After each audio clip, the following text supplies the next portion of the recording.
نتوجه إلى إملاء بياناتنا في الموقع. إذا أختار يوزر نيم، يعني مثل الفيسبوك. سأختار بابيبوس. إذا الإيميل، أتمنى أن أكون نعم جيد. إذا هو الباسورد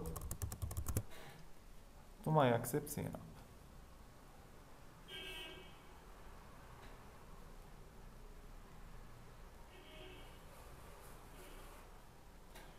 إذا بعد التسجيل يلزمك أول شيء أن تقوم بتفعيل أو عفوا تعريف حسابك عن طريق النقر على Complete Your Profile.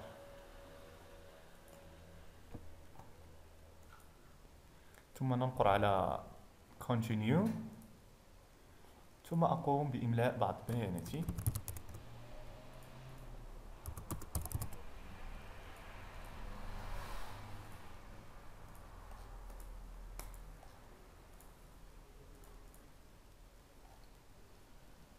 ثم next.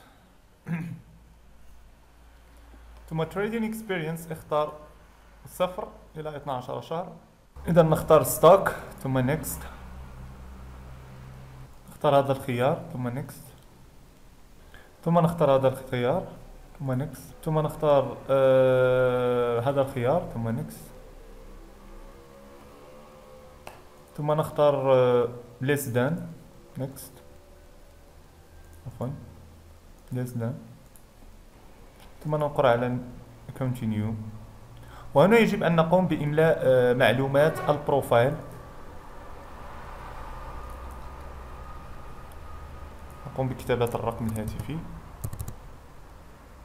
كل هذه المعلومات هي ضرورية.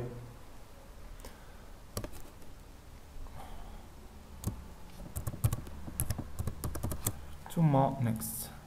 ثم بعد ذلك سيطلب مني تعريف هذا الحساب انطلاقا من إرسال SMS أو انطلاقا من إرسال رسالة صوتية. نقوم بذلك فورا.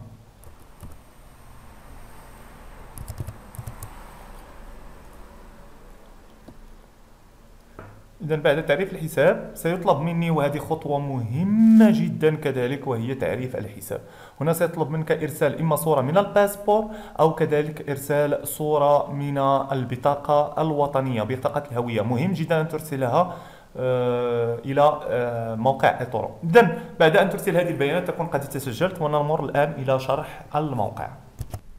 جميل جدا. إذا أول شيء بعد تفعيل الحساب ننقر على ماركت، ثم بعد ذلك نذهب إلى ستوكس، ثم بعد ذلك سنجد جميع الشركات موجودة هنا، اقتصادية، تقنية، متخصصة في تقديم خدمات إلى غير ذلك. وهذه الشركات كما تلاحظون كل شركة يعني تظهر لي أرباحها، خسارتها. هل الشركة مثلا خسرت 2.46%، شركة فيسبوك ربحت 1.87%. يعني على العموم أجد هنا جميع الشركات أمامي، أسهم الشركات. سأجد كذلك عدة تصنيفات كما تلاحظون.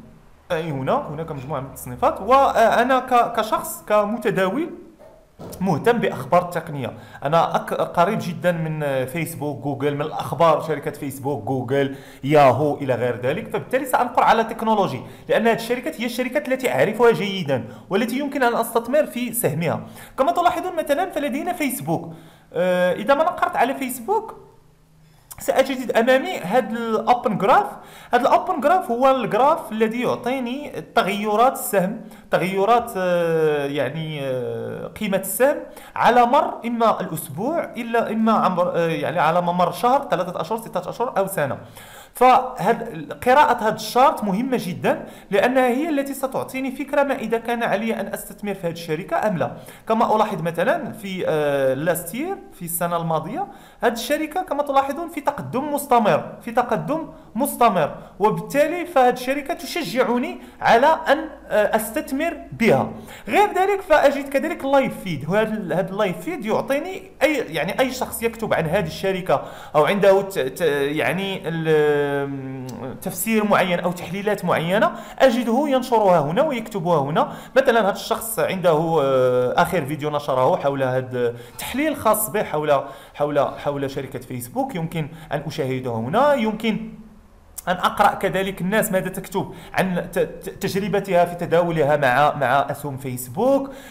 يمكن أن أجد بعض الأخبار التقنية، ما إذا كانت مثلا فيسبوك ستستحوذ على شركة، أو إذا باعت مثلا أسهمها لشركة أخرى، هل تنوي طرح منتوج جديد. طبعا هذا الأمر مهم جدا.